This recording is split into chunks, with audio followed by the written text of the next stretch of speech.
High,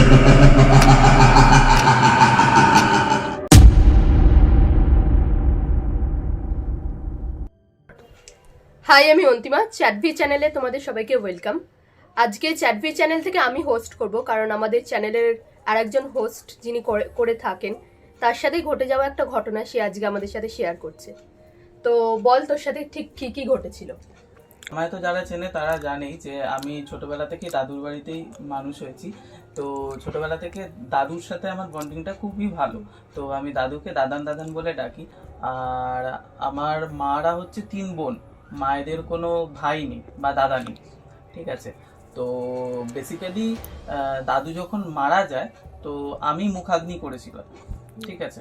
কারণ যেহেতু আর কি আমি বড় মেয়ের আর কি ছেলে, দ্যাটস ওয়াই। আর এছাড়াও মানে আমার দিদারও ইচ্ছা ছিল যে আমি করব, তাই আমি করেছিলাম।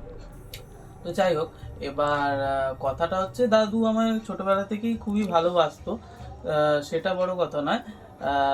কিন্তু ঘটনাটা ঘটে যেদিন দাদু মারা যায় তখন।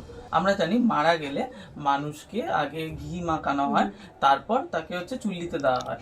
তো আমার ক্ষেত্রে, আমাদের ক্ষেত্রেও আর কি সেম হয়েছিল। দাদু যখন মারা যায়, এবার আমি যেহেতু মুখাগ্নি করেছিলাম তাই হচ্ছে আমাকে ঘিটা মাখাতে বলা হয়েছিল। এবার ঘিয়ের শিশিটা গেছিল ভেঙে, ঠিক আছে। তো এবার যখন আমি ফার্স্ট আর কি ঘিটা নিয়ে আর কি দাদুর গায়ে রাব করলাম, তখনই আমার ঝরঝর করে রক্ত, মানে ওই ঘিয়ের শিশির কাছের কিছু অংশ দিয়ে আমার হাতটা কেটে যায়, ঠিক আছে। তো তারপরে দিন মানে তারপর কিছু দিন চলে গেছে, তখন জল টল দিয়ে ধুয়েছিলাম। তারপরে কিছুদিন চলে গেছে, কিছুই বোঝা যায়নি, আমি ভেবেছিলাম যে কেটে গেছে। তো ওষুধ ফষুধ দিয়েছিলাম, ঠিক হয়ে গেছে। কিন্তু মেন ঘটনাটা ঘটে ঠিক সেই বছর বাৎসরিক নয়, সেই বছর মানে তার আমরা মারা যাওয়ার জানি যে পরের বছর বাৎসরিক হয়, 1 বছর পরে। তো সেই বাৎসরিকে কিছুই হয়নি, কিন্তু তার পরের বছর ঠিক বাৎসরিকটায় কি হলো, আমার দাদু মারা গেছিল 7 ফেব্রুয়ারি, ঠিক আছে। তো আমার, তুমি বললে বিশ্বাস করবে না, 5 ফেব্রুয়ারিতে আমার হচ্ছে আঙুলে ঠিক ওই জায়গাটা মানে এতটা করে ফুলে যায় আর বদ রক্ত জমতে থাকে, ঠিক আছে। মানে যে জায়গাটা কেটে গেছিল। এবার অনেক জায়গায় গিয়েছি আর ডাক্তার ফাক্তার দেখালাম, বুঝতে পারছিলাম না অ্যাট ফার্স্ট যে কি হয়েছে জিনিসটা। তারপর যখন স্ক্যান করালাম মানে আঙুলটাকে, তখন ধরা পড়লো যে একটা কাচের টুকরো আছে। আর তখন মনে পড়লো যে ওই যে কাচের টুকরোটা তখন আর কি ঢুকেছিল, কারণ এইখানে আমার আর কখনোই কিছু কাটেনি। আর কাচের টুকরো তো এমন হয় না যে শরীরের মধ্যে প্রথম ভাবে চলে এলো, এরকম তো আর যায় না। তো যাই হোক, তখন আমার মাথায় খেললো যে সেই মানে কাচের টুকরোটা রয়ে গেছিল। তখন কিছু বুঝতে পারিনি। বা 1 বছর কেটে গেছে, বাৎসরিক হয়ে গেছে, তার পরের বছর বাৎসরিক, মানে 2 বছর হতে চললো সেই মাথায় তখন ধরা পড়লো যে না, ওই কাচের টুকরোটা আছে। তো তারপর আবার অপারেশন হলো, তারপর ঠিক হলো। আর মানে আমি এইটা বলছি কারণ জিনিসটা মানে দাদুর বাৎসরিকের ঠিক আর কি কাছাকাছি সমান, ঠিক আছে। তো এতদিন বাদে এই জিনিসটা আবার বলার একটাই কারণ রিসেন্টলি আমার সাথে একটা ঘটনা ঘটে গেছে। আমি বললামই আগেই যে দিদার বাড়িতে থাকি, এখন দিদা আর আমি থাকি, হ্যাঁ। এবার আমার মায়ের বাড়ি আর দিদার বাড়ি, ঠিক আছে, খুবই কাছাকাছি। মানে তো এবার মা সবসময় আর কি দিদার কাছে থাকে, কারণ হচ্ছে আমি তো কাজের সূত্রে বিভিন্ন জায়গায় ঘুরে বেড়াই। তো মা গিয়ে আর কি দিদার কাছে থাকে। আর তো আমার মা বাবা পুরী গেছিল এই রিসেন্টলি, ঠিক আছে। তো তার মধ্যে 7 ফেব্রুয়ারিটা ছিল, ঠিক আছে, মানে আমার দাদুর মৃত্যুবার্ষিকীটা ছিল। তো কি হয়েছে, আমি ঘটনাটা বলছি 8 ফেব্রুয়ারির ঘটনা। আমি মানে হচ্ছে 7 ফেব্রুয়ারি 12টার পর তো আমরা জানি 8 ফেব্রুয়ারি পড়ে যায়, দ্যাটস ওয়াই বলছি 8 ফেব্রুয়ারি। 8 ফেব্রুয়ারি তখন রাত্রির বাজে হচ্ছে 1টা থেকে 1:30, ঠিক আছে। আমি চ্যাট ফ্যাট করে আমি ইউটিউবে গান শুনছিলাম, ঠিক আছে। তারপরে আমি যথারীতি ওয়াশরুম যাই, তখন কিছু আর কি অনুভূতি হয়নি। ওয়াশরুম থেকে ফিরে এসে আবার ঘরের মধ্যে শুয়ে পড়ি, ঠিক আছে। এবার আমাদের ঘরে যেহেতু আর কি এসি লাগানো আছে, তো এটা বলে রাখা ভালো যে আমাদের ঘরে মানে বাতাস চলাচলের আর কি কোনো জায়গা নেই, মানে বাইরের দমকা হাওয়াটা আসা বা এরকম কোনো কিছু আসার কোনো চান্স নেই। আর ঘরে মোটা মোটা হচ্ছে তোর হচ্ছে পর্দা লাগানো আছে, যারা আমার বাড়িতে গেছে তারা তো দেখেছিসই, ঘরে মানে ভেলভেটের পর্দা, ওই পর্দাগুলো মানে হচ্ছে খুবই ভারী। তো প্রথমে যেটা জিনিসটা হলো সেটা হচ্ছে একটা অদ্ভুত রকমের গন্ধ বেরাচ্ছিল, ঠিক আছে, মানে যে ঘরের ভিতর যে গন্ধটা মানে আর কি বলে বোঝানো যাবে না ঠিক কেমন গন্ধ। ওটা হচ্ছে মানে ফল পচে গেলে যে একটা মানে মিষ্টি কিন্তু পচা, আচ্ছা, এইরকম একটা গন্ধ বেরাচ্ছে, ঠিক আছে। আর গন্ধটা এতটাই তীব্র মানে তোমাকে ভাবতে বাধ্য করবে যে ন্যাচারালি আমি আমি যদি আর কি নর্মালি একটা ঘরে বসে থাকি, হঠাৎ করে তোমার হচ্ছে গন্ধটা কিন্তু স্প্রেড করার কোনো কথাই নয়, ওই রকম একটা গন্ধ, ঠিক আছে।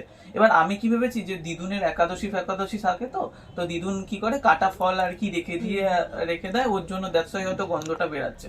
আমি ভালো করে ঘরটা দেখলাম, তো ঘরে দেখলাম যে কোনো রকম ফল টল নেই। আর দিদুন হচ্ছে 1:30 বেজে গেছে, মানে দিদুনের অবস্থা তো বুঝতেই পারছিস, দিদুন আমার সাথেই থাকে, তো দিদুন মানে ঘুমাচ্ছে, ঠিক আছে। তো আমি দিদুনকে ডাকিনি, এটা কি এটার জন্য আর কেউ কি ডাকে একটা মানুষকে? তো গন্ধটা মানে কিছু আর কি খুঁজে পেলাম না। আমার ঘুমটা আমি জাস্ট মানে চোখটা বন্ধ করে, এবার আমাদের ঘরটার সাথে না আমাদের হচ্ছে ছাদটা অ্যাটাচ, ঠিক আছে। তো ছাদের ওখান দিয়ে আওয়াজ পাচ্ছি, মানে একটা যদি কেউ যদি ধাপ ধাপ করে হাঁটে খুব জোরে, ঠিক আছে, তাহলে যেরকম আওয়াজটা হয় ঠিক সেরকম আওয়াজ।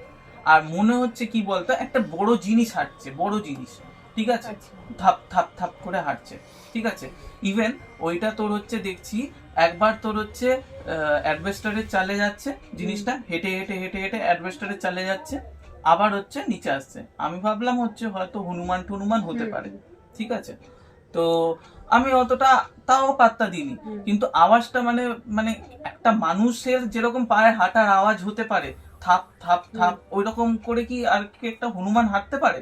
ওর আওয়াজটা তো নিশ্চয়ই সেম হবে না, না? তো ঠিক মানে ওই রকমই আওয়াজটা হচ্ছিল। আমি জাস্ট উঠে বসলাম আর একবার, ঠিক আছে। এবার আমি লাইটটা জ্বালিয়েছি, ঠিক আছে। লাইটটা যখন জ্বালিয়েছি তো তখনও আর কি ওই গন্ধটা খুব মানে মোহ মোহ করছে, ঠিক আছে।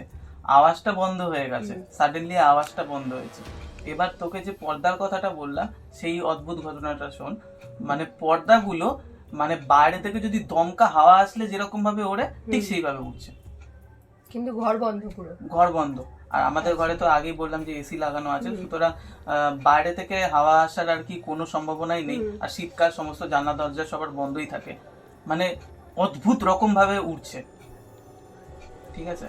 এবার আমি দিশেহারা হয়ে গেছি জিনিসটা দেখে, মানে অন্য কেউ হলে হয়তো মানে হচ্ছে ব্যাপারটা জানি না কি হতো।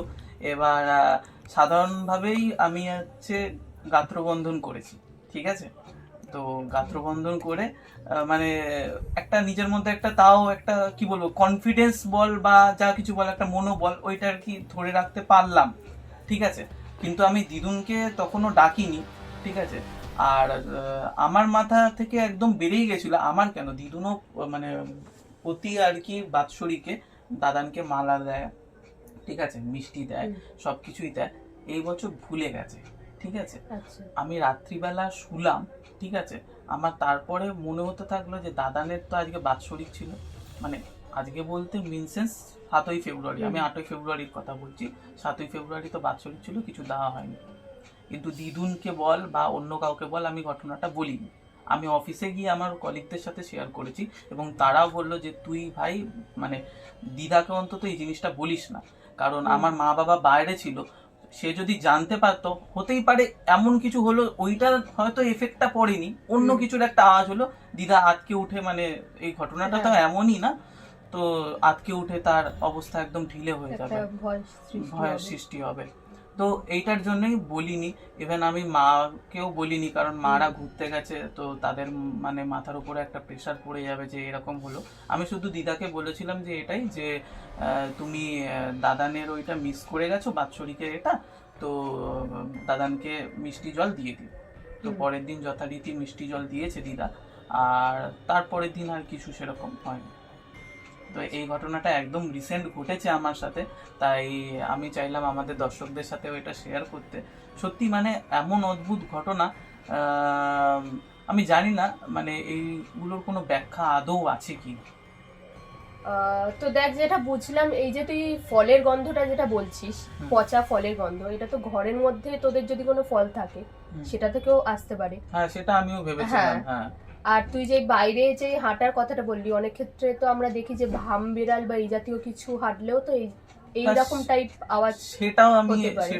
এ করে নিলাম। কিন্তু তার পাশাপাশি তুই যেটা বললি যে ঘরে হুট করে পুরো ঘরটা বন্ধ, কিন্তু হুট করে পর্দা ওইভাবে উড়ছে, এক্ষেত্রে ব্যাখ্যাটা ঠিক আমিও খুঁজে পেলাম না। কারণ বাইরে থেকে যদি হাওয়া ঘরের মধ্যে প্রবেশ না করে সেক্ষেত্রে তো পর্দা ভাবে ওড়ার কথা না। সেটাই তো শুনলাম, এই ব্যাখ্যাটা যদি আপনাদের কাছে থাকে তো আপনারাও আমাদের পাঠাতে পারেন।